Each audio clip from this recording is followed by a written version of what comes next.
Hello, Archie Dunlop here with Talking Astrology with Archie on Wednesday, September the 6th, 2023. In this video, I want to talk about Hillary Clinton. For a long time, I thought that we didn't know her time of birth, and I'd always assumed that, one had to use the noon time because whatever times we had, it was dirty data.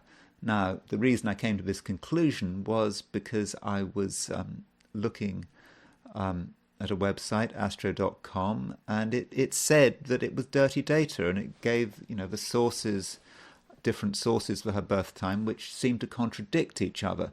But then her birth certificate materialized. So I just want to first look at the Astro.com website that I think was up on April the 19th, 2021 regarding Hillary Clinton. So let me just show you this website. So this was on the Wayback Machine. So Wayback Machine is it's a really good site for looking at past versions of a website. So I think this is April the 19th, 2021. And you can see there's Hillary Clinton and there's her data, but you can see it gives a Rodden rating of DD. And now DD means dirty data. It means we're not sure.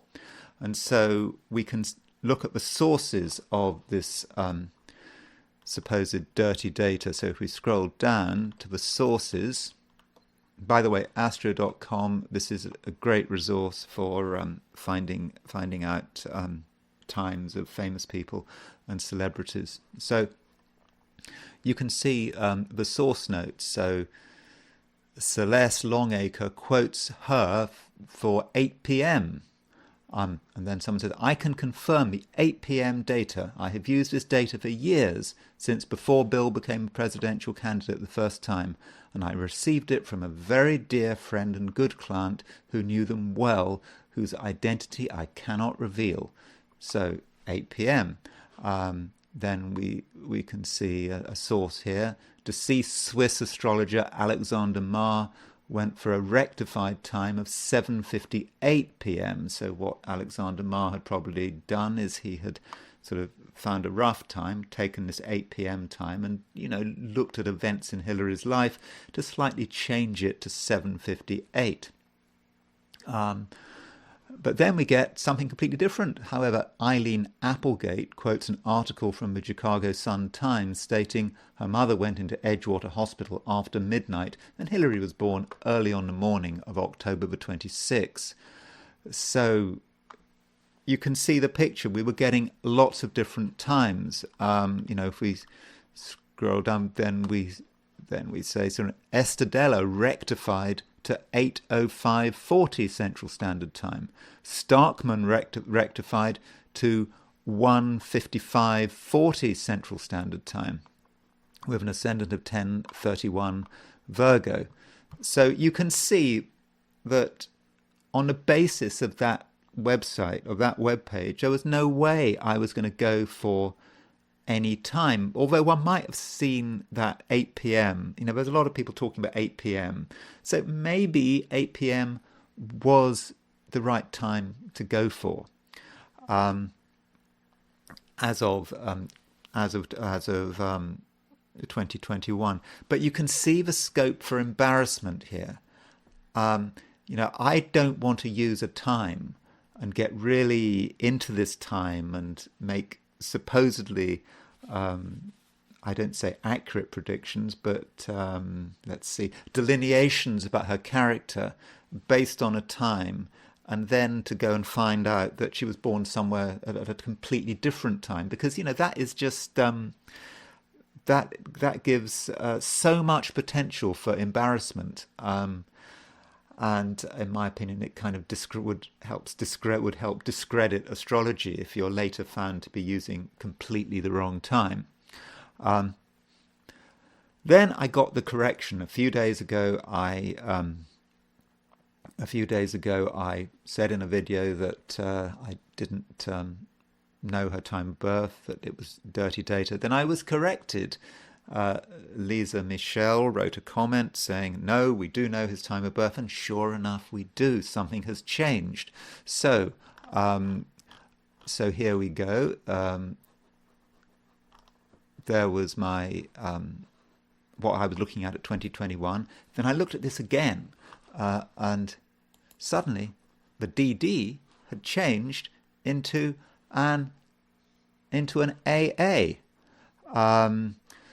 So something really had changed. What AA, by the way, means from the birth certificate.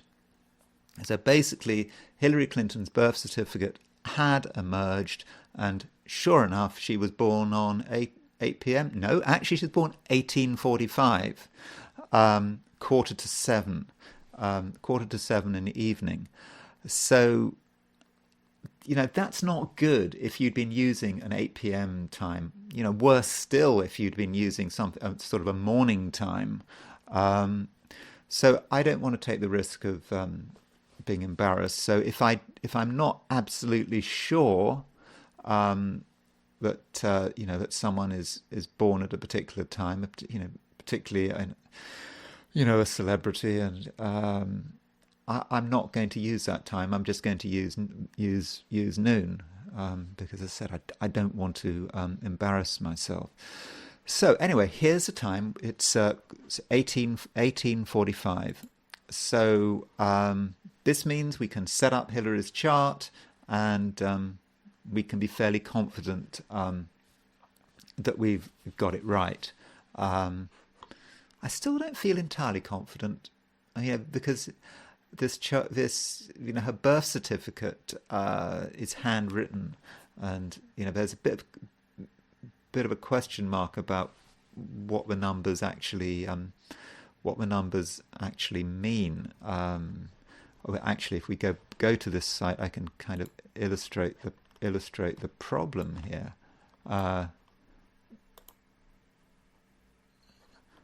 I don't know whether you can see this, but that's her birth certificate. Okay, there is there's her birth certificate, and let's find her time. Oh, it says what her time of birth is. Yeah, you can see it's getting. Can you see that? She was born alive at. What is that? Well, apparently that's a 6, and on Astrology.com they have shown that that's how this person used a 6 for May the 16th, 47. That's a date of a syphilis test that the mother had. Everyone had syphilis tests in those days. So on the basis of that being a 6, one says that that's a 6, and so that's how we come to the conclusion that yeah, she was born at 6:45 p.m. So let's now look at her chart. There she is, top right, looking happy. So her chart. Well, she has got a very elementally unbalanced chart. If we take, you know, the traditional planets, the non-discovered planets, you know, she's got no planets in Earth signs. Okay, the North Node, but no planets in Earth. No planets in Taurus, no planets in Capricorn, no planets in Virgo. She has got only Uranus and Neptune in air signs. And, you know, I don't really count those because those are generational. So she's got no traditional planets in earth signs, no traditional planets in air signs. That's quite serious. And she's got a load of planets in water. She's got Moon in Pisces, Sun in Scorpio, Venus in Scorpio, Mercury in Scorpio. Plus, she's got stuff in fire, but that lack of balance is kind of overwhelming. So, what do we make of someone who has no air in their chart? Now, air is the sign, traditionally, is the sign of the intellect. Now, you can be incredibly intelligent and have no air in your chart, but a lack of air often means a lack of flexibility. This is not someone who's into sort of arguing things in an intellectual way. Well, let's assume this and let's assume that and let's play with ideas. I don't think she's that kind of person. I think she's just very focused. This is the way it is. And I think that is supported by the fact that she's got some planets in fire, Mars, particularly Mars in Leo, Jupiter in Sagittarius. Jupiter in Sagittarius is quite opinionated. It has a set of values, good or bad, and those values are what guides that person. And they're not really there's not much in the way of compromise there. And of course, Scorpio is a fixed sign. Sun, Venus, Mercury in Scorpio. This is not a flexible person. This is not a person that can make changes halfway through. I'm thinking this lack of flexibility, this lack of an inability to sort of hypothesize about this and that and whatever, probably was one of the reasons she lost the 2016 election. She made decisions, and that was that. And she stuck with it. She thought she knew it, and that was the end of it. And no Earth. Does that mean she's not materialistic? Well, Donald Trump has no Earth, so she's actually got something in common with Donald. I interpret Donald Trump's lack of Earth is, firstly, he has complete disconnectedness with the environment. I think he doesn't like trees. Does he like trees? I don't know. I'm not saying he doesn't like trees, but he just doesn't. He can't deal, with the earth, and so it's sort of, he's all in his head. Plus, if you've got a lack of earth, you can have a great need to compensate. So if you don't have much earth in your chart, then money is going to be really important to you. Money, without any idea of what it actually means, isn't it? Don't they say? Isn't there that phrase? You know the cost of everything and the value of nothing. I think that can be an issue with having a lack of earth. With Hillary, her lack of earth, I mean, her detractors say that she's very sort of acquisitive. One thinks about money. Maybe money is really important to her. Collecting money, gaining stuff, maybe perhaps houses, property, whatever, because she feels there's a lack. She doesn't really get it. Maybe. I mean, I don't know for sure on that because I'm not, I haven't spent ages reading her biography, but I'm sure there's a major issue there. But having a lack of earth and a lack of air seems to be quite a major theme in her life, and is important in terms of interpretation. Now, you would have thought, with all that water, Moon in Pisces, Sun in Scorpio, that she would be quite sensitive. But it's kind of unbalanced water, isn't it? She picks up on trends. She picks up on the trends in society that she wants to pick up on. I mean, that can be a problem with water signs. The water signs are not particularly original, but they can be successful when they are able to understand trends in society. And maybe what happens is she picks up on one trend but misses out on another trend.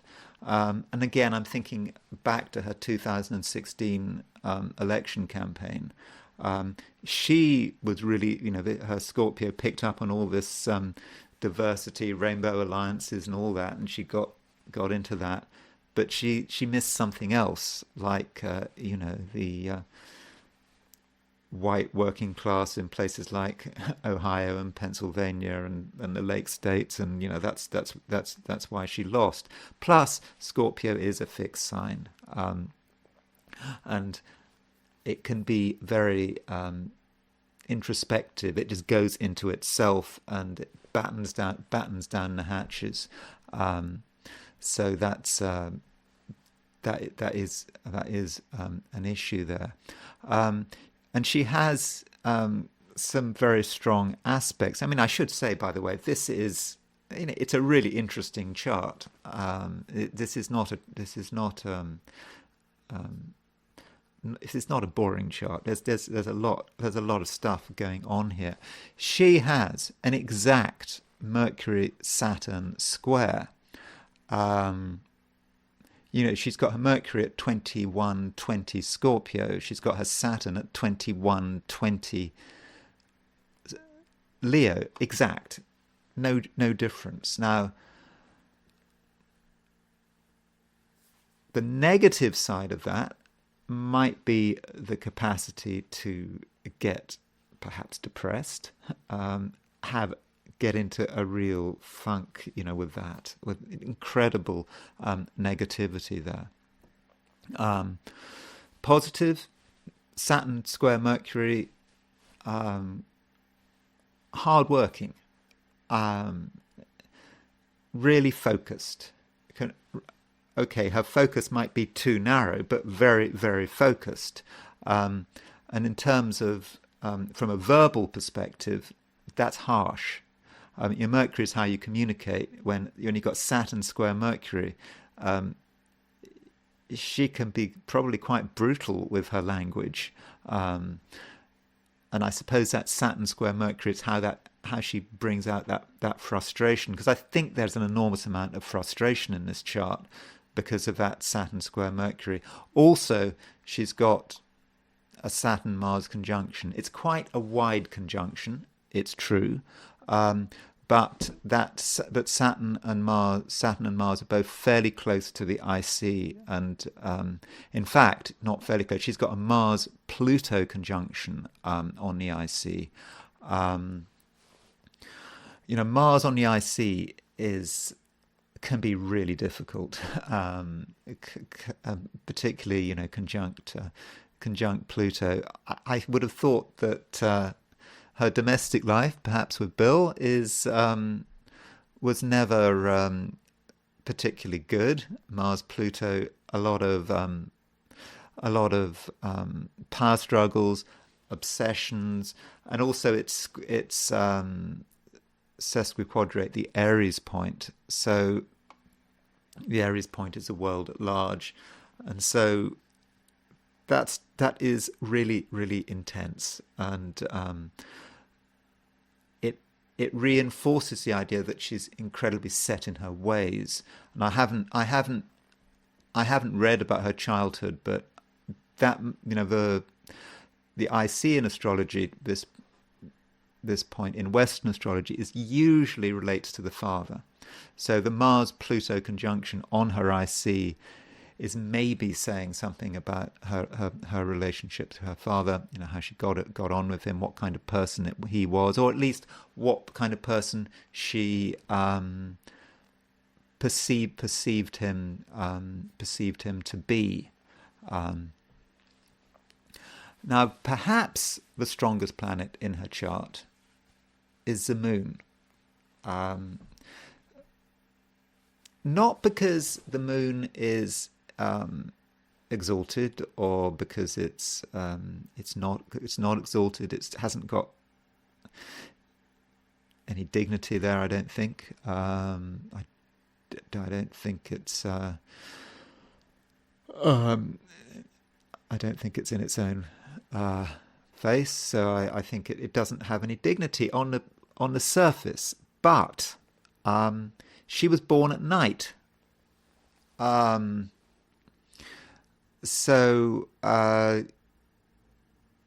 as she's born at night, um, the moon functions well because she's born at night. And the moon functions well because she's born at night and it's above the horizon. And it functions well because the moon is a feminine sign, is a feminine planet, and it's in a feminine sign. So with that moon in Pisces above the horizon in a nighttime chart, I think that moon does help her reach, does help her in terms of being prominent and being successful. So that moon is good, but the moon is also conjunct a fixed star called Skeet, and Skeet is associated with sort of shipwrecks and disasters, and so maybe that moon, which in whole sign, if you use whole signs house system, that moon is in the 10th, and so she's got the moon in Pisces but conjunct Skeet. That might indicate the fact that her 2 attempts at the presidency ended up as shipwrecks.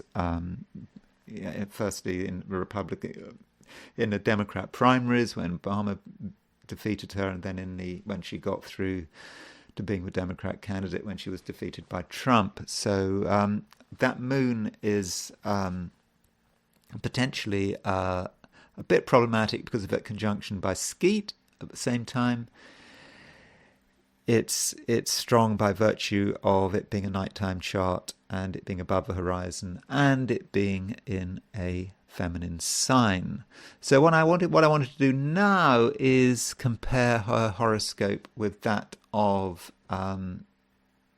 Bill Clinton. I mean, why not? I mean, so let's just look at her chart and Bill's chart. So we put Hillary's chart in the middle and Bill's chart on the outer wheel. Now we should remember, they didn't, whatever happened. I know it has a reputation of being a turbulent relationship, but they're still married, aren't they? I mean, it's in one sense it's a very successful marriage. So Hillary has Mars in Leo, and as a sort of rule of thumb in a female chart, if you want to have one planet to represent a person's marriage partner or the kind of person they're going to be attracted to, and it's a female chart, if it's a daytime chart, you look at the sun to give you information about who that man might be, what kind of person he might be. If it's a nighttime chart, you look at Mars, because Mars is a nocturnal planet, Sun is a diurnal planet. So in Hillary's chart, I think we would look at that Mars in Leo to get an idea about the kind of man she's going to be attracted to. And so she has Mars conjunct Pluto. That suggests a very power-orientated man. If he's a Leo, so much the better. And sure enough, Bill Clinton is a Leo. Okay, his son is Bill Clinton. His Leo is at 26 Leo. His son is at 26 Leo. Okay, it's quite a long way off Hillary's Mars, but it's in the same sign. Plus, he has Mercury in Leo. Bill Leo is a strong Leo, and so it's kind of not surprising that Hillary, with her Mars in Leo, would hook up with someone like Bill. Now, as far as the connections between the two are concerned, it's obviously not entirely easy. It's not entirely easy. Bill has a conjunction between Mars and Neptune, fairly close conjunction between Mars and Neptune in Libra. And that Mars Neptune Libra in Libra is, can be connected with sleaze, doing things he shouldn't be doing. That's him. And of course, it might relate to his sort of extramarital activities, someone who's kind of attracted to that, who needs to, who maybe just can't help himself. And so Hillary's Saturn is at 2120 Leo. And you can see that Hillary's Saturn is exactly 45 degrees from Bill's Mars. So I think you can see how that works. She, with her Saturn, is trying to constrain Bill's activity, and she's trying to control this man. And it's really hard work. And he must, with his Mars in with his Mars in Libra, this controlling woman that he's married to, or this woman who's constantly trying to control him, and at the same time, his Mars is hitting her Saturn. Her Saturn is her boundaries, and her sense of the way things should be, and he's constantly attacking it and constantly undermining it. Yet maybe this Saturn-Mars semi-square is kind of so close, it just keeps them together. It's kind of compulsive, and I think this is a reminder that when you're doing when you're doing synastry, when you're comparing two charts, you do look at the 45-degree aspects. You can't see them by eye often, but they really are important. So I would suggest that you do look at them, and I think actually in terms of their two charts, I think that's the most important aspect. I think that's the most important aspect there. Not these sort of other more generally accepted things like sextiles and things like that. So what I wanted to do now is look at the 2016 election and consider why she might have lost.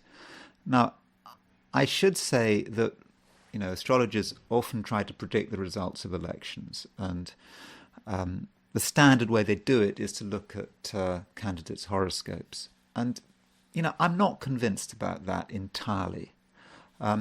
Because if it really were the case that you could win an election if you had a good chart, that would mean that, in theory, political parties could just choose their candidates based on their charts, and everyone would start to do it. And how would that work out? I just don't think it would work out. I don't think you can just win an election with a good horoscope, or win an election with a chart with wonderful progressions, transits, returns, and so forth. The individual isn't that important. There are collective trends at work. The universe has an idea about who should win the election, and if humans start messing around with astrology to try to fix it, it's just not going to work. It's like with the Titanic or the First World War. People are going to die people died in the Titanic, died in battles, in the Somme or whatever, who had great charts, and that is because individual destiny is trumped by collective destiny. Of course, in the case of Hillary, she really was trumped. So let's consider why she might have lost. Now, as far as her return, this was her solar return before the election. This is set in Chicago, where she was born, October 25th, 2016.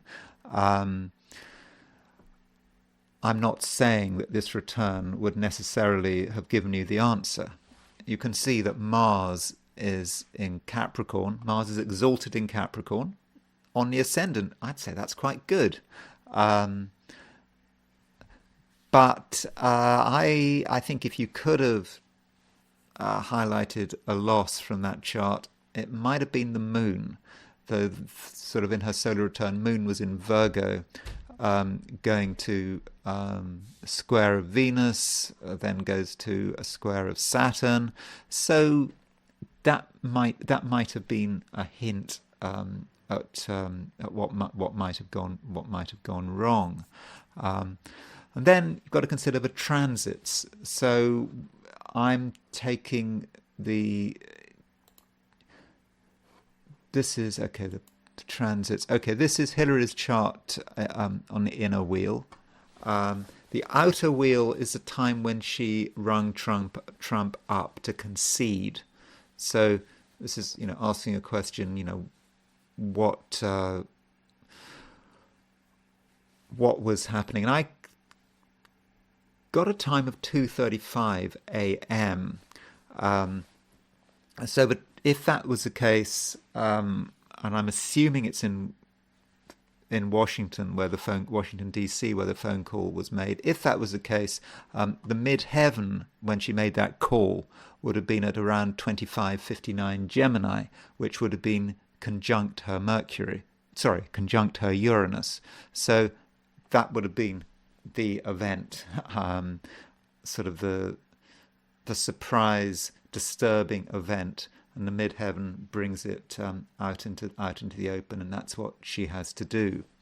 A transit that's kind of more general is Saturn. Saturn was at 1516 Sagittarius when she conceded. It was at 1516 Sagittarius when it was at 1516 Sagittarius. At the time of the election. And so she had just had Saturn crossing her descendant. So when you got Saturn transiting your seventh house, your enemies are strong. And so I think having Saturn in the seventh didn't help. I don't think you could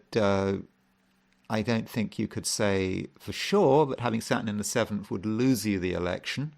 But it's not great. So Saturn, her descendant was at 11.3 Sagittarius. It is at 11.3 Sagittarius. So it was 4 degrees off.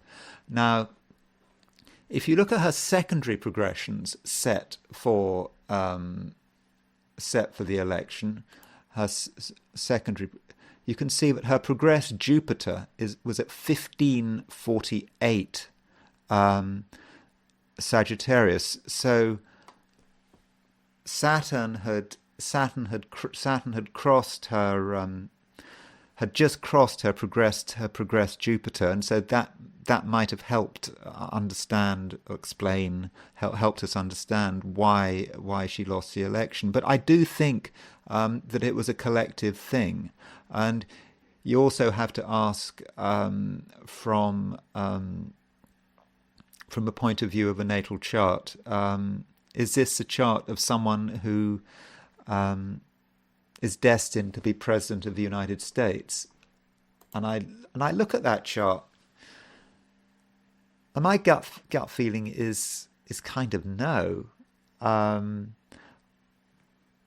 I think it's just too introspective somehow. This Scorpio, all that Scorpio stuff that Hillary had in her chart was focused inwards, and And I think this chart suggests she didn't quite have it, didn't quite have the personality for it.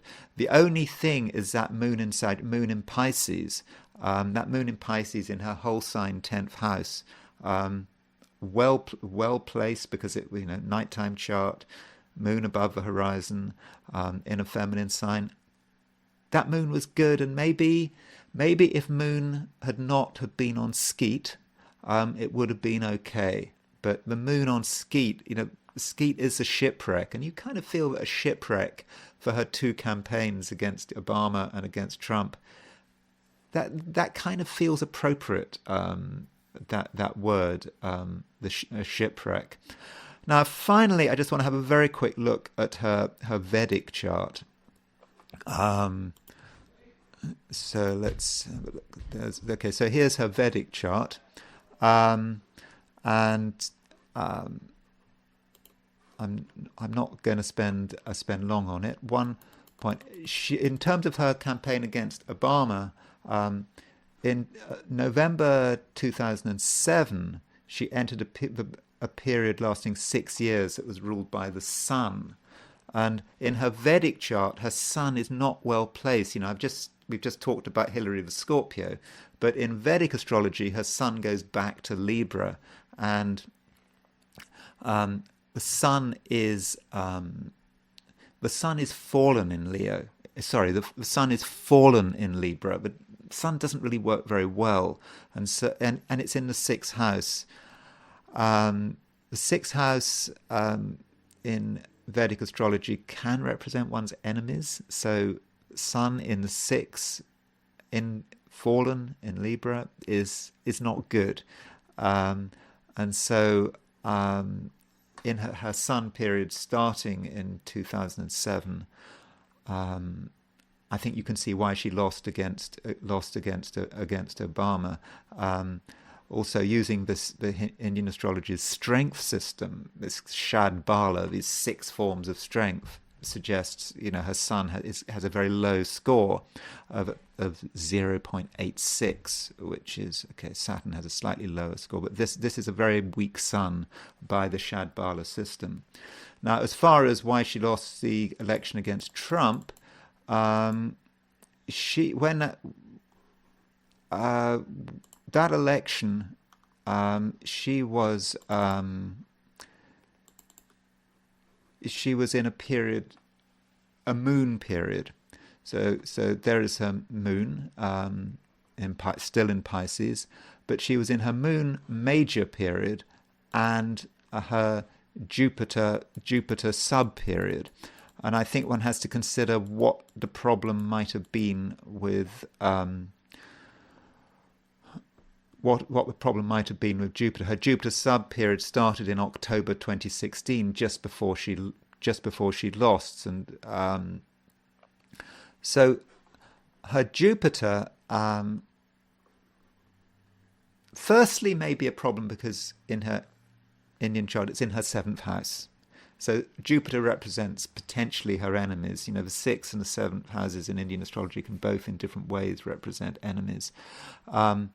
And also Jupiter is ruler of the 8th. So the 8th is an unfortunate house, and so I think that might explain why she lost. Jupiter, just because it's Jupiter, it's a benefic, it looks good, but when you take into consideration the fact that it's ruler of her 8th house, I think that damages it and might help explain why she lost. One final thing I want to say about her chart is she has Kemadruma yoga.